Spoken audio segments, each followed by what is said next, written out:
It's Christmas time. It's one of my favorite times of the year, bar none. I love Thanksgiving, love Christmas, right? But it's also that time when random relatives will just show up at your house, right? And they walk into your game room and they go, oh dear, it's worse than I thought.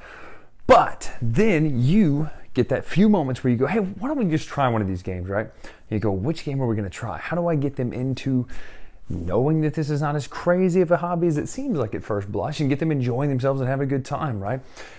There are several games that have made it over into the mainstream who just exploded, right? And that would be your Tickets to Ride, Catan, all that sort of stuff. Catan, we still call it that because, yeah, whatever. But one of the games that's just absolutely taken over is this little, not that expensive game called Codenames. So much so that I've created a facial expression for when I'm the code giver, because I'm really not good at giving codes, but I do like to do it. And this is what I do. Literally the whole time, because I'll give away every answer if I don't. So today, though, we're taking a look at the fact that Codenames has exploded into so many other genres. There's Disney, there's Marvel, there's also now Harry Potter. Now, if you know anything about us, we're big Harry Potter fans here at this house. Obviously, right? Yes, I know. Little tiny brick-like Harry Potters, in fact. But we're going to take a look today at Codenames Harry Potter and see what makes it different than regular Codenames, Disney Codenames, Marvel Codenames, and any of those right now, or Duet. But let's take a look right now, see what makes it tick, how you play. We'll come back up and talk about what I think about this edition of Codenames right now.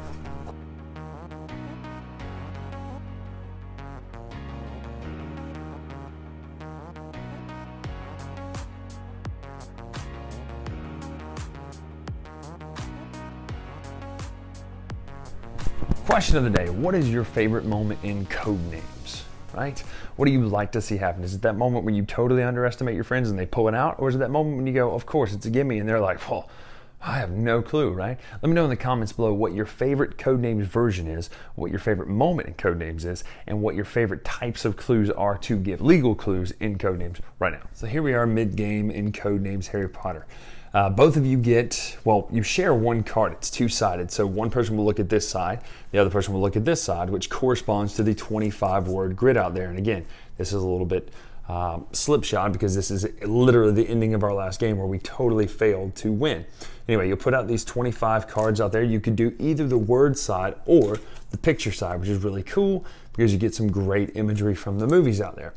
25 cards in the grid, right? And on your card, now this is just a basic explanation of Codenames if you haven't played, those red marks that are on this grid correspond to the words you need your team to say. So in our example, that would be the top row, every other one, right? So that would be Daily Prophet, that would be Horcrux, and that would be Potions.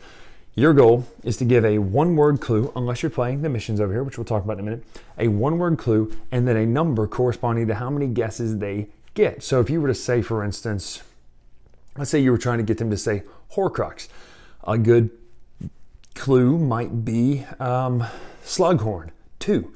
Well, he taught potions, and he's the one who really gave Harry a lot of information about the Horcruxes, right? I only say that because Carla gave me that clue, and I missed it because I didn't put that together. So some of you would put that together and see that that's a great clue, right? If you were to get it right, you would take one of these Order of the Phoenix tokens, put it over the words that have been guessed. Your goal is to get all of them guessed before you run out of time turner tokens or before you fail and guess one of these black words on here, which are Death Eaters. If you say one of the black words, which here would be Shrinking Shack, Norbert, and then a sock, you instantly lose the game. Or you can lose by running out of time, but that is how the game is played. It's clues and guessing, back and forth, back and forth, back and forth. Now, the cool thing is about the missions over here, you can play with a little bit of a tweak. On the left side is a number of turns you get. On the right side is the number of acceptable mistakes. So in the first one, it's basic. It's 10 and 5. The second one is only 9 rounds and 5 missed turns. Then it goes down to 8 and 5 missed. But you'll notice you get a 2-word clue instead of a 1-word clue. So it gives you a little bonus, but it also makes it harder. When you get this bonus, you can finish and do this here. It's kind of neat.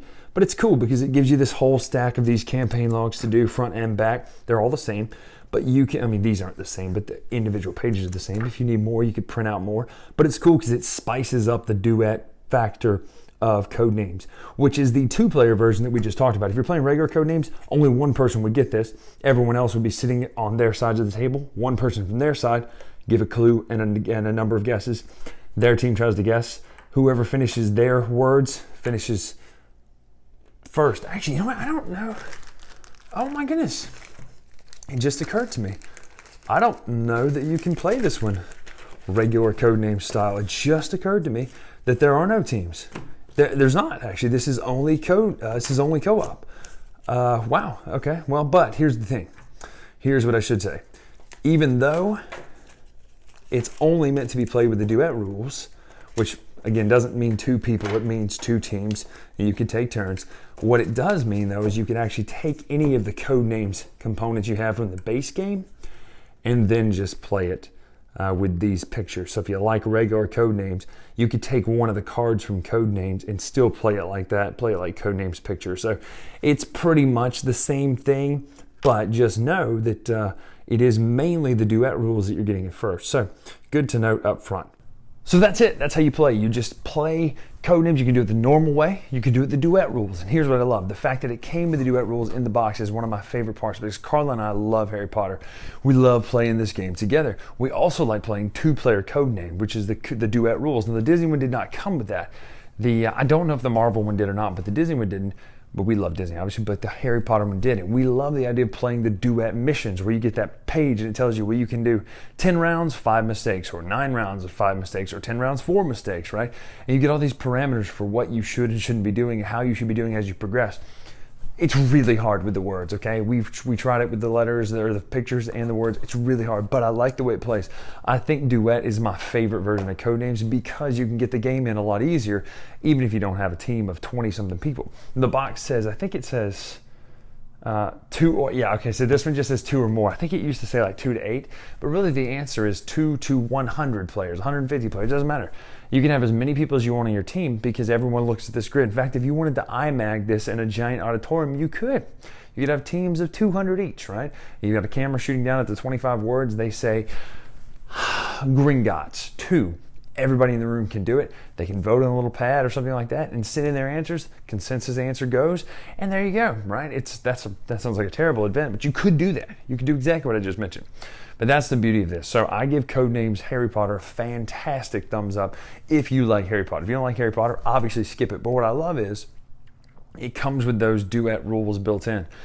But what's cool is any of the other Codenames, if you like Harry Potter, if you like Disney, if you like Marvel, you could just adopt the duet rules into it by taking some little tokens and putting them in there. Because to me, still, I think duet is the definitive version of Codename. So it's fun to be able to play it out of the box with the Harry Potter ones. And plus you get all the cool little Ministry of Magic tokens and all sort of that. So production quality is Codenames. It's just cardboard, it's just punchboard, but it's all up here. This is where the production value happens in Codenames, is you and your friend's brain looking at each other going, surely they wouldn't say that. There's no way they're dumb enough to say that, right? And you're in your mind the whole time, you're like, that's exactly what I was thinking. I am that dumb. I'm that dumb to where I would go, yes.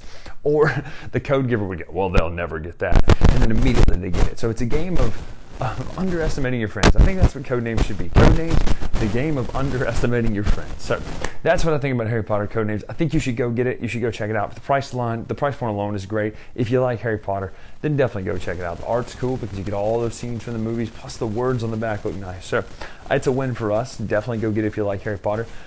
That's it. That's all I can say about this. I'm Brian Drake here on the latest retro on the Dice Tower. Make sure to check out our videos here on the Dice Tower, all the reviews we do. I'll put a link in the below. And also follow us on Twitter at The Latest Retro, on Instagram at The Latest Retro. And check it out. We're going to be hanging out with on the Dice Tower cruise. We're excited to be on the Dice Tower cruise. We finally got a chance to open up on our schedule, and we're really excited about going, hanging out, eating some phenomenal food, and playing some great games and seeing some beautiful sights. That water's so clear. I mean, it's crazy, right? So let's go have fun on the cruise, and I'll see you there. Let me know. Yeah. Let me know if you're going to be there too. I wanted to hear that. So let's take a look right now. I've made some in the beginning. So I'll see you. Until next time. I'll see you. Whatever. For watching the Dice Tower videos. Find more great videos and reviews, as well as our top-rated audio podcast at Dicetower.com. You can also find other great shows at DicetowerNetwork.com. I'm Eric Summerer, and you've been watching the Dice Tower. The Dice Tower is